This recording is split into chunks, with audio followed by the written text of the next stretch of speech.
Unsung Murder Ballads discusses topics of a disturbing nature. And we're not going to hold back on the graphic details and disturbing content. So we do not recommend our podcast for children under the age of 13.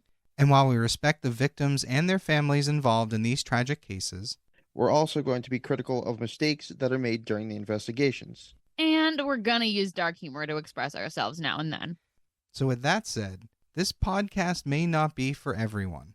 And that's okay. We're glad you're here checking us out. And if you've made it this far, welcome to the Unsung Murder Ballads family.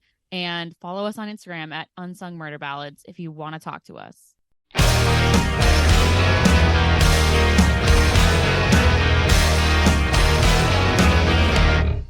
Hey everybody, welcome back to Unsung Murder Ballads. This is episode 136. I am Janus Dead. I'm Jameson Dead. And I'm Joyous Dead. All right, so it's funny, I was just telling Jameson before we started rolling here that this week's episode, the murders take place in Connecticut, just like last week's episode, and that was not done on purpose. So, oh, interesting. All right, well, returning to Connecticut. Yeah, it was really funny because when I was putting the little pins in the map to take the photos for our teaser, I realized that these pins were almost on top of each other, and that was not intentional. So that was weird. Are they on top of each other in time as well? We have a little crime streak? No, this one took place before the events of the last episode. All right. Significantly more so. I think I would almost say 10 years, almost 10 years. I'd have to open up the notes on the Katie Fusco episode to know exactly, but we'll just go with this. Who among us has any sort of memory recall? It wouldn't be me. I swear to God. And I lose more and more every day, I think. Wow, the future does not bode well for me, huh? Well, I'm also I'm pretty sure I have adult ADHD, and I just can't focus on a lot of things. So you do. I do. I'm going to go ahead and give you your armchair diagnosis. Yeah, I definitely do. I know that. Yeah, I can't finish most things. Are you kidding me? All right, anyway, let's dive into this teaser. It's 2007, and a bank teller in Cheshire, Connecticut, is approached by a woman who is withdrawing $15,000 in cash. What? Holy crap. Yeah, so for the record, anytime you're drawing or moving anything more than $10,000, they have to report it to the IRS. That's a thing. Right? So okay, yeah, that sounds reasonable. Yeah, and that was post 9/11, I believe, because then that's how they figured out people were moving money around to fund the terrorist attacks. So, yeah. That's interesting. So on surveillance footage at the bank, the woman can be seen leaning over the counter and whispering to the teller. And then the teller, at one point, gets up and gets a manager involved. The woman left with the money, and I'll explain all that in a little bit, but the bank manager, Mary Lyons, then called the police. She told the police dispatcher, quote, "We have a lady in our bank right now who says her husband and children are being held at their house." She described the woman. Jesus. Yeah, she described the woman as calm, despite the harrowing circumstances that she claimed that she was in. Now, the woman didn't have her IDs because she claimed the people that had abducted her or were holding her family, they had taken her ID away from her, and all she had was pictures of her daughters in her wallet that she was showing to the teller and the manager, saying to them, "I need to get this money. They said they wouldn't hurt us if I could get them this money." Huh. Mary. Well, I don't believe that for a second. Well, Mary allowed the teller to give her the money anyway.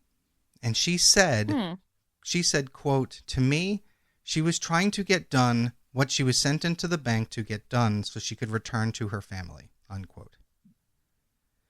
Now, the bank manager said that she watched the woman get into a vehicle and drive away with a man wearing a hoodie. Now, the police, they didn't know what to do with this call. I mean, was this woman really being coerced into this? Was this, part of an elaborate robbery? Now, the bank provided the name and the address of the woman that she claimed to be, so the police could at least start there. So this is the case of the Petit family, also known as the Cheshire murders. This sounds familiar. Really? Well, to be fair, when you were little, you lived in Danbury, Connecticut, and that wasn't too far from this town. So maybe? Yeah. I don't know. Could be, I don't know. Although you weren't little in 2007. No, I lived in Connecticut. Probably it's still the 90s. Yeah, I was going to say, I don't remember if I was still in the Marine Corps then. I might have been. I think you were. Huh. Weird. Yeah, so it was a while ago. All right, so here we go. The Petit family consisted of parents William and Jennifer, as well as their two daughters, Haley and Michaela. William A. Petit Jr. was born on September 24th, 1956. Bill, as he was known, was born in Southington and grew up in Plainville, where his father had a general store, and he was on the school board and the town council, as well as being a member of the Republican State Central Committee. This is a family that's very involved in the community at large. Mm-hmm.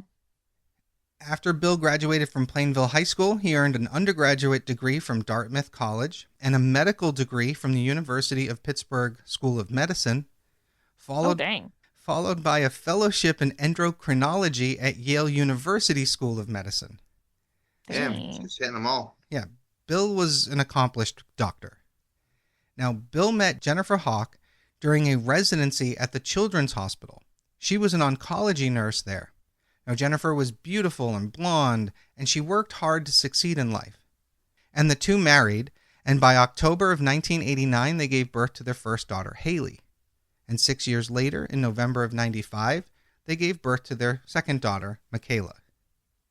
However, in 1988, Jennifer was diagnosed with multiple sclerosis. For those listeners who don't know, multiple sclerosis is a chronic, often disabling disease that attacks the central nervous system, specifically the brain and the spinal cord. There are a myriad of symptoms, and it's different for each person, so we won't really go into it. Just know that this isn't something that's easily overcome at all. Poor kid. This is the mother, Jennifer. Oh, the mother is. Oh, yes. Might be. So Haley, their oldest daughter, who was I think 9 at this point, she started using various walkathon type of events to help raise money for MS, and she raised over $50,000 over a 7-year period. Wow, that's so impressive. That's incredible. Their oldest daughter was amazing. We're about to go into her, actually. So by 2007, the couple had been married for 22 years, and their daughter Haley was 17, and she was a straight-A student. She was described as being modest, but determined and very intelligent. She also played on her school's basketball team, she rode on a crew, and she did cross-country running. Wow. 3 sports. That's tough. Yeah, that's not easy. Haley had decided that she wanted to be a doctor like her father was due to the time that she got to spend with him at his medical practice. She was accepted into Dartmouth, and she wanted to study medicine. Now, Michaela, the younger of the two, she was 11 years old in 2007, and she was shy towards adults, but she loved cooking and music, and she even played the flute. It's funny what a lot of money can do for you. Yeah. I'm not picking on this family, but I didn't grow up with a lot of money, and I couldn't have done all those things. So Michaela was also an athlete, and she played soccer, basketball, and lacrosse. She planned on taking over Haley's role in raising awareness and money through the MS walks after her older sister went to college. So, good people all around. Mm-hmm. Now, the Petits were a tight-knit family and were very active in their local church. They made it a point to spend time together as a family, having dinner together every night. So on Sunday, July 22nd, 2007, Bill and his father had gone off to play golf, while Jennifer and the girls had gone to the beach. Later that evening, Jennifer had taken Michaela to the local Stop and Shop in Cheshire to pick up some food because Michaela wanted to cook dinner for the family that night. Unfortunately, the mother and daughter caught the attention of Joshua Komisarjevsky. Komisarjevsky happened to be in the same store waiting for a payment from a contractor. He saw them and proceeded to follow them back to their home. Ugh. Now, it was a really nice home, and Komisarjevsky thought to himself that He wanted to live in a home like that one day. So he calls up his friend, who at the time was known as Stephen Hayes, and told him that this was the perfect house to burgle. He told his friend that this family was rich and that they should rob them that very night. Not while they're away. This is an interesting burglary strat. Well, you're going to see why as we go, but this guy is definitely not, first off, he's not very smart, and two, his motive for this is fucking deplorable. Gotcha. I mean, is there any real good motive?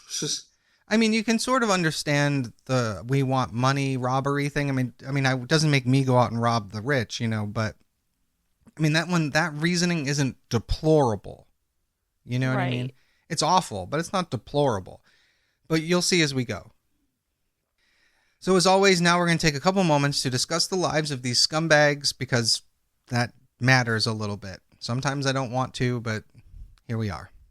Sometimes it provides us an interesting insight. It does. And again, I agree. I like to cover all sides of this, but sometimes scumbags like this, I don't think they deserve to have their story told, but you're right. Sometimes it matters.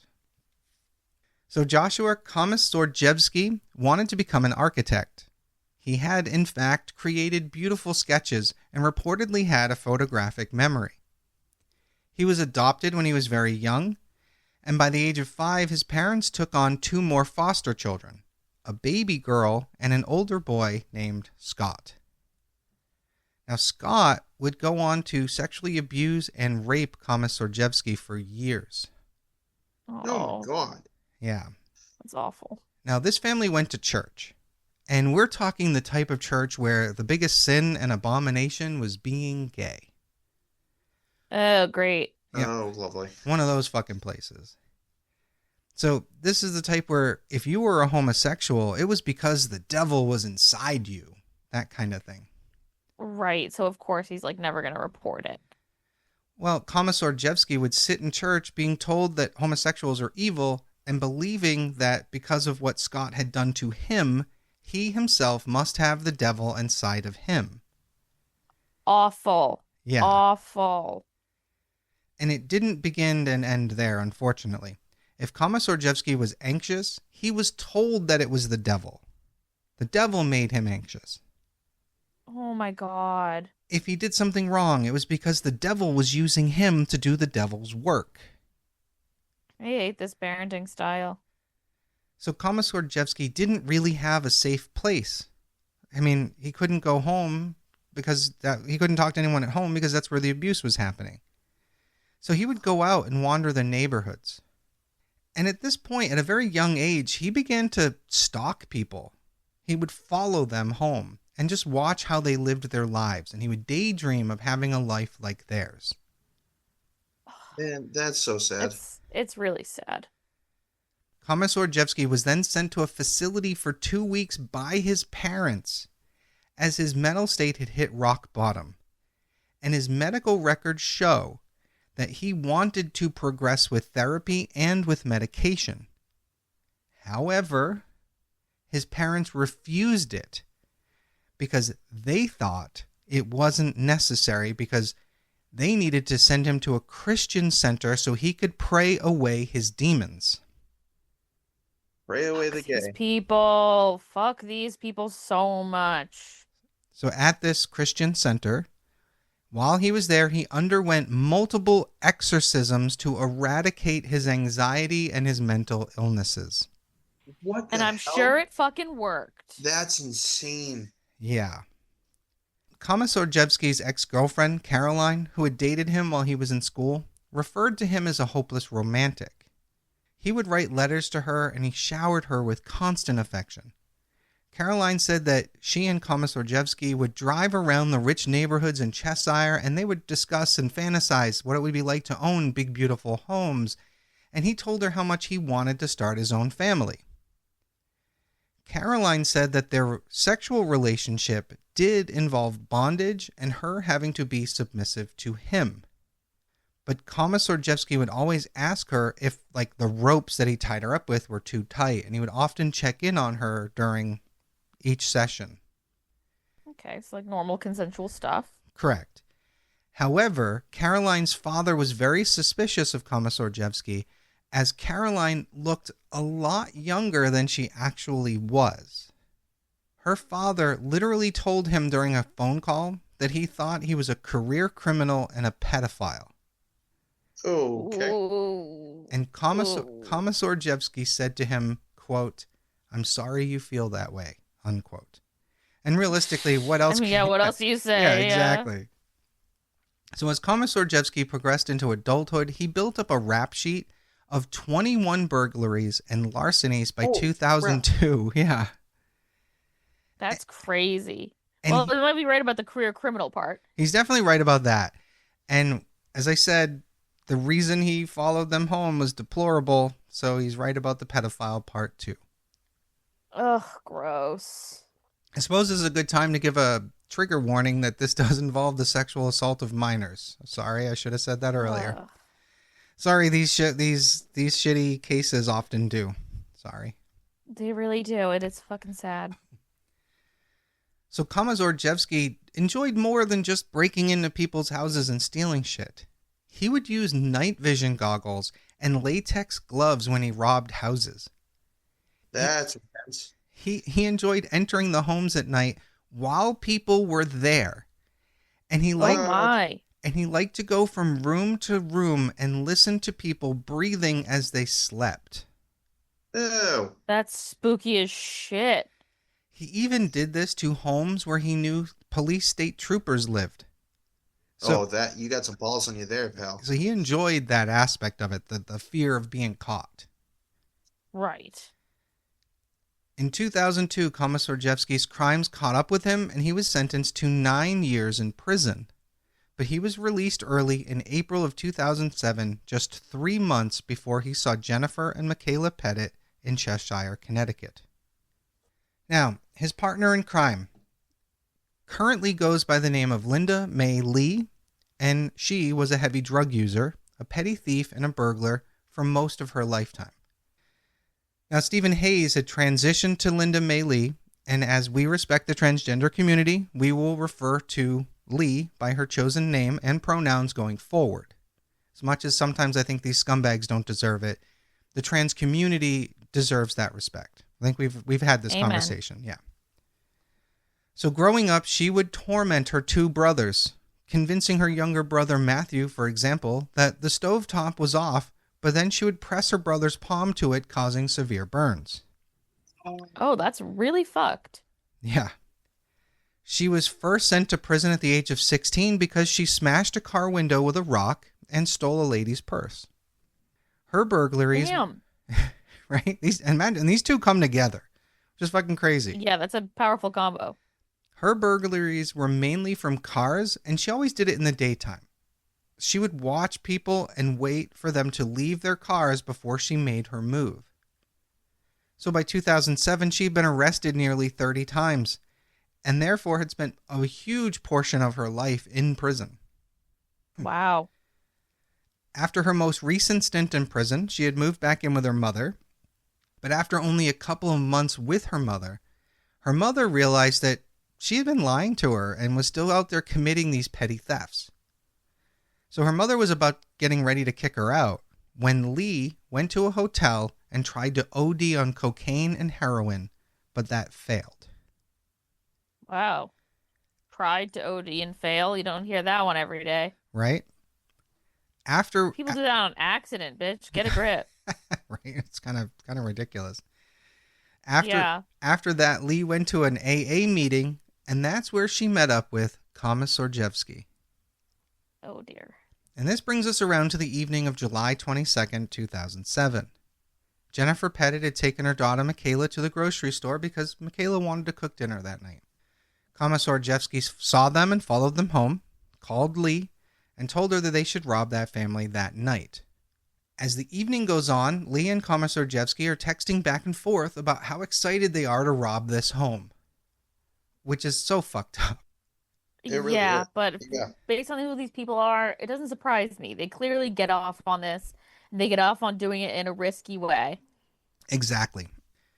So the Petit family ate the meal that Michaela had prepared, and afterwards the girls watched some TV before going to bed, and Bill had fallen asleep on the couch while reading. Komisarjevsky and Lee arrived at the Petit home around 3 a.m. and found Bill asleep downstairs. They must be really good at breaking in if they can do it this quietly. They have a lot of practice based on their history. Yeah. Komisarjevsky put something over Bill's head and struck him with a baseball bat. Oh. Bill awoke in pain and couldn't fully determine if he was awake or asleep as he was being attacked. And Komisarjevsky just kept hitting him with the bat until Bill became motionless. It's got to be so disorienting and terrifying.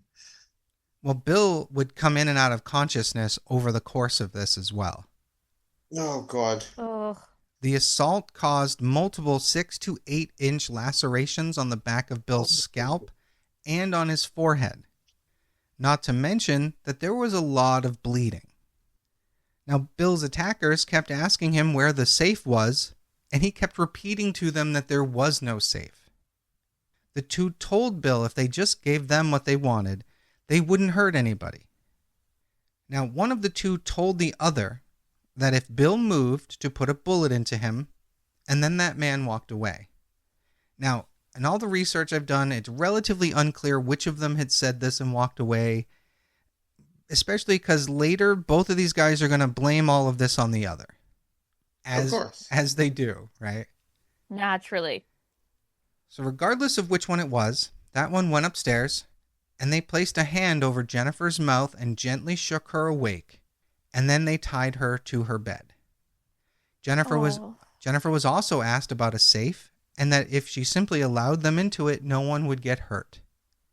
Once again, she's saying, "We don't have a fucking safe, idiots," kind of thing. I'm guessing. Right. At what point did they realize, like, start stealing some stuff, dude? Get the jewelry collection. Something, right? Yeah. There's no safe, idiots. It's like a scene. Yeah. It's like a scene from Boardwalk Empire. There's a scene where two people break into a house and they want a safe, and there is no safe. It's so funny. Mm-hmm. Then this person went and woke up Michaela and Haley, tying both of them to their beds. And then they proceed to place pillowcases over all their heads so that they couldn't see anything.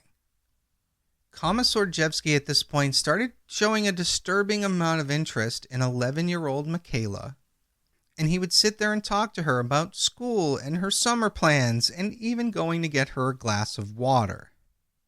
Okay, that's just disturbing. Yeah, he's a scumbag.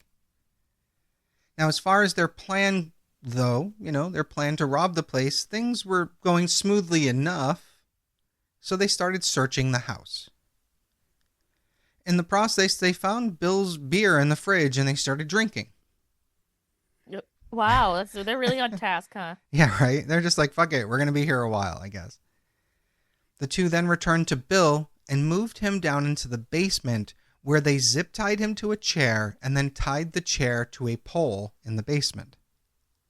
They also put a blanket over him as well, so now he's got a thing over his head and a blanket on top of him, as well as being tied to a chair that's tied to a pole.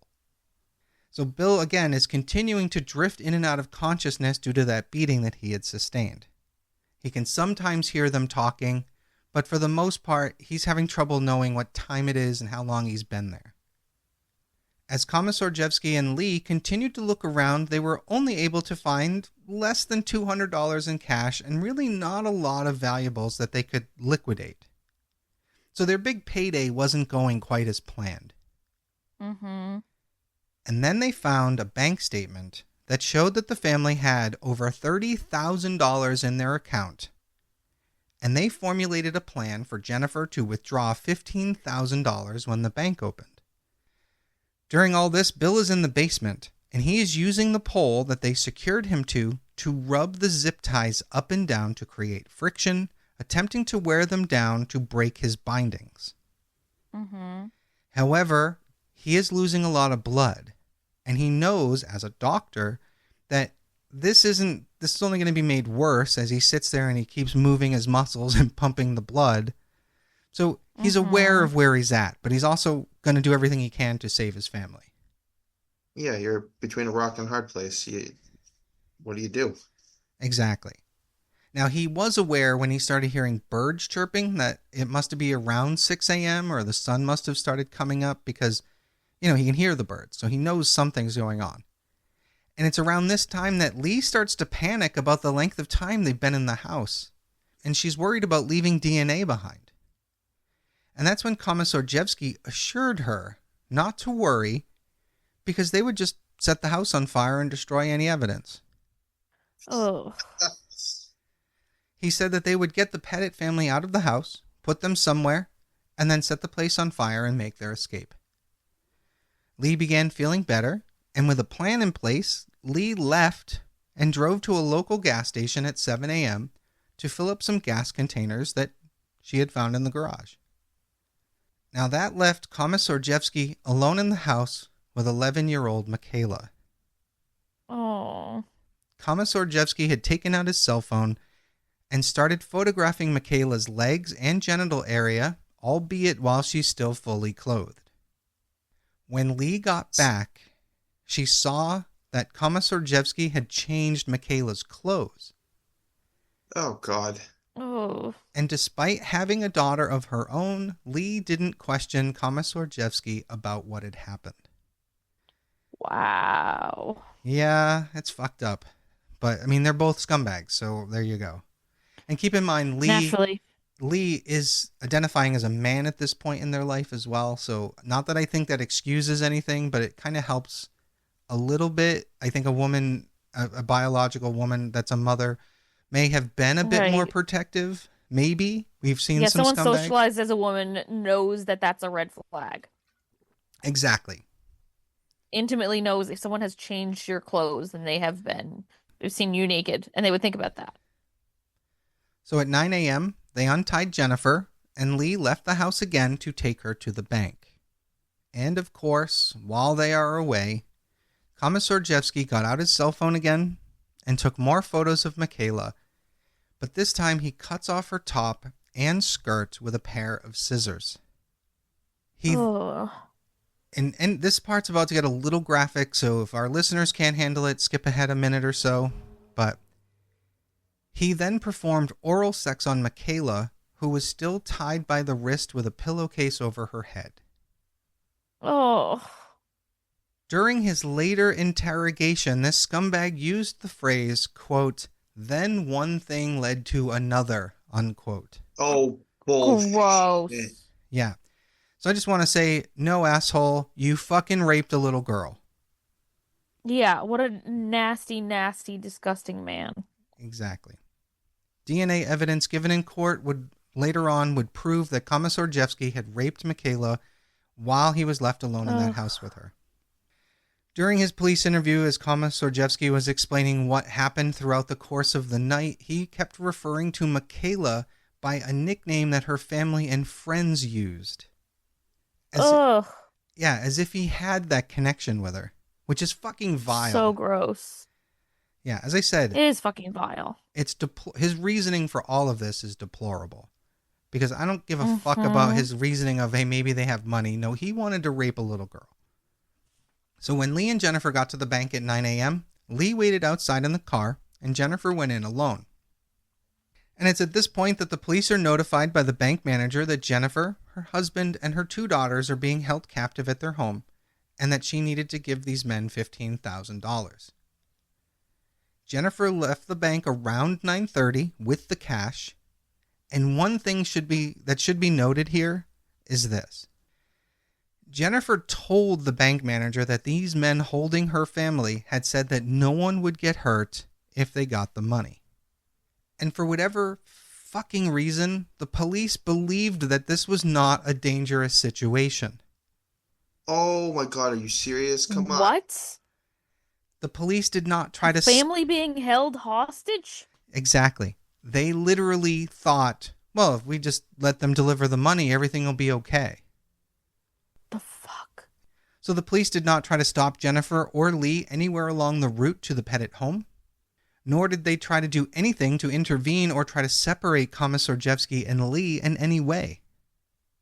That's fucking insane.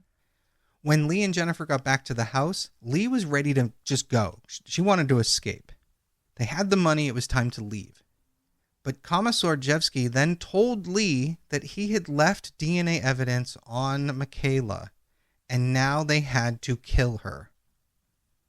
Oh, come on. Oh, Oh, He also believed that Bill had died from his head injuries, so now they had to kill Jennifer and Haley as well. And the two began to argue. oh, This was not part of their plan. They were in way over their heads, and Lee wanted to leave. Now, officers arrived on the scene within minutes of Lee and Jennifer getting back from the bank, and they began to set up a perimeter. They don't storm the house. They stayed a distance away and set up a perimeter. Now, they could see that the vehicle that had gone to the bank was in front of the house, so they knew they were in there. And one report stated that the police saw Jennifer and Lee enter the building, but other reports insisted that they were already inside when the police arrived. There's conflicting Interesting. reports. Yeah. And most of the conflicting reports come from police. You know, covering your asses kind of thing.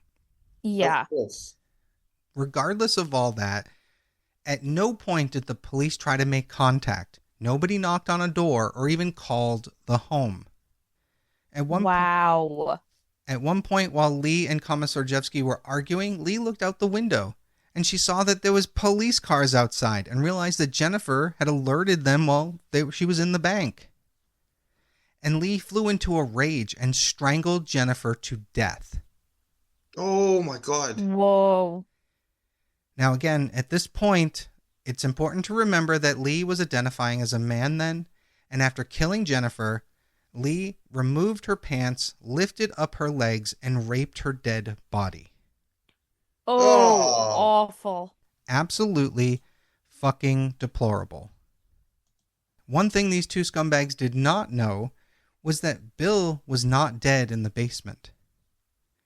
Bill had managed to get his hands free and escaped from the basement, and while severely injured with his feet still tied together, he managed to get out of the house. Wow. Whoa. Bill later recalled as he made his way to his neighbor's house, literally rolling across the ground, that he saw men hiding in the trees which he believed were police officers surrounding the home. And again, around that time, Komisarjevsky heard noises and realized that Bill had escaped, and he knew it was time for them to go.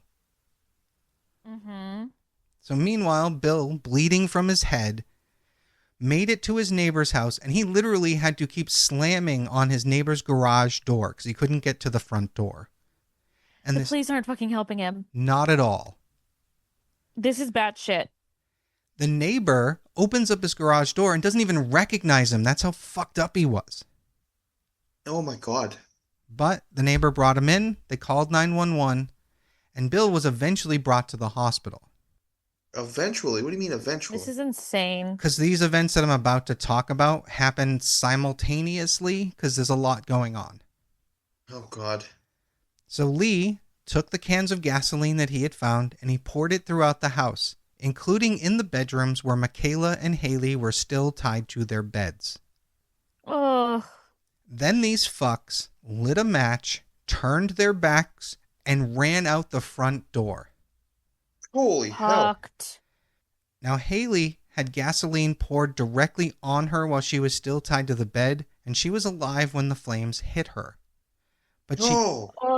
she had managed to escape her bindings and was able to take a few steps before unfortunately collapsing face down at the top of the stairs where she died of smoke inhalation.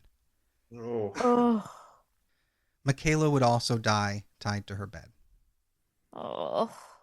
While making their escape, Lee and Komisarjevsky got into the car and they rammed the side of a police vehicle, thinking that it was like a movie or something and they were just going to crash into cars and keep going.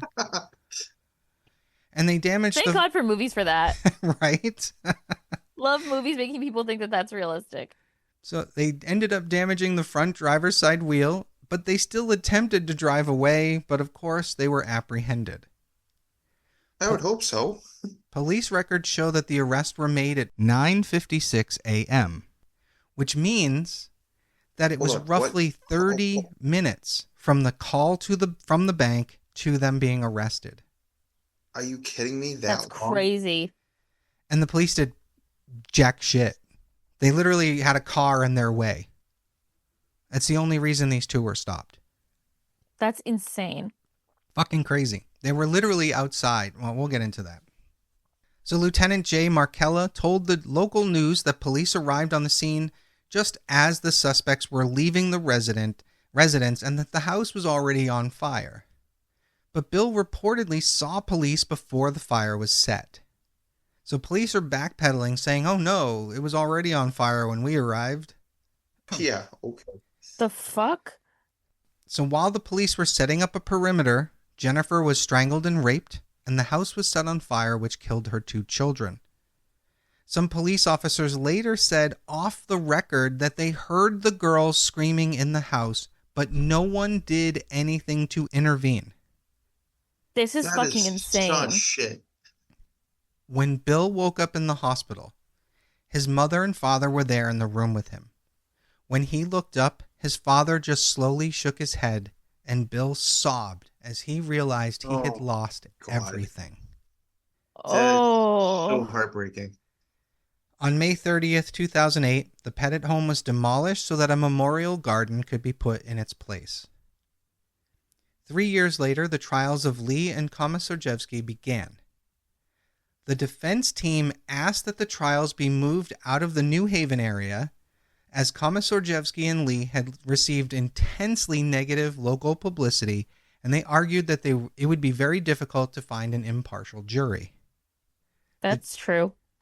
The judge, however, refused to move the trials.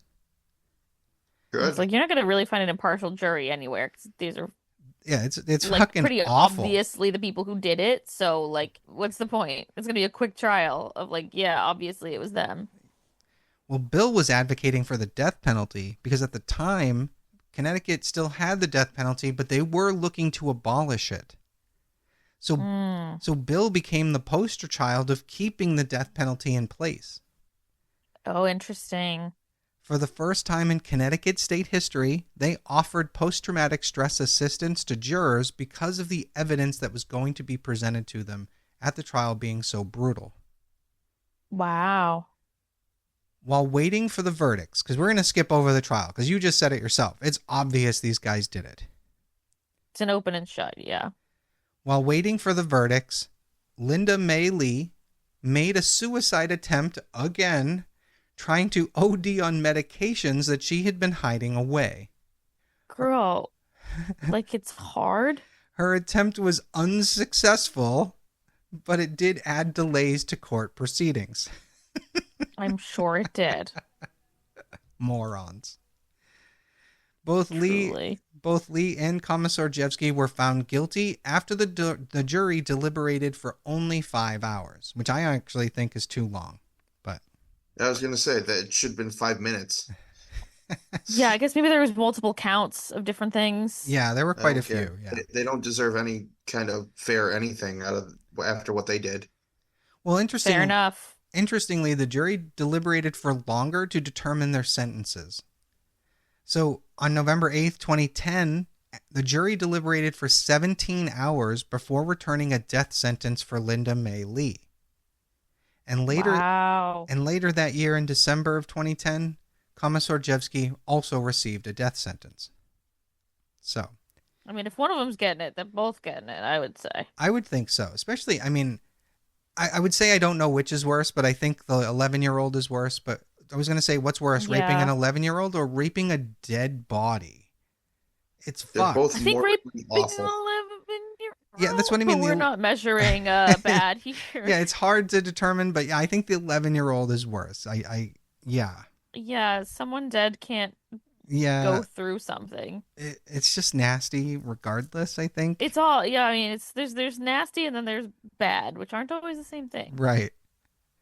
So, however, neither of these two Anyway, I know there's no good there's no good segue from there. There's no good transition. So neither of them have been executed, and their death sentences have actually been overturned into life sentences without the possibility of parole in August of 2015 when Connecticut abolished the death penalty. Now, I do need to apologize to our audience right now. Unfortunately, when we recorded this originally as a trio, For whatever reason, the recording cut out here. So I'm now finishing up the episode solo. So for that, I apologize. But here we go. In 2010, 3 years after the murders, Bill went on Oprah and talked about the constant intrusive thoughts that he had and how he struggled to sleep and the endless what ifs. Bill talked openly about how he thought of suicide for a long time. Now for him, when he looked back at that day, his day kind of went like this for him. He went to bed one night, and then he woke up. He was naked in a hospital bed with no family and no home. So he went through quite a bit. Now, since the murder of his family, Bill has gone on to create the Petit Family Foundation. The foundation's funds are given to foster the education of young people, especially women in the sciences, to improve the lives of those affected by chronic illness, and to support the efforts to help and protect those affected by violence. Bill met his new wife, Christine, while she was volunteering at that foundation, and they married in 2012, and they have had their son, William Petit III, the following year. In the 2016 election, he won election to the Connecticut House of Representatives from the 22nd District. He went on to win the re-election in 2018 as well as 2020, even though that was unopposed. But he decided not to run again in 2022, likely because he's probably not enjoying the political landscape at the time.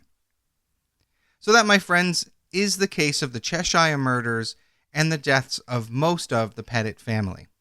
We thank you all for joining us once again, but thank you for your patience on this last couple minutes. We appreciate it.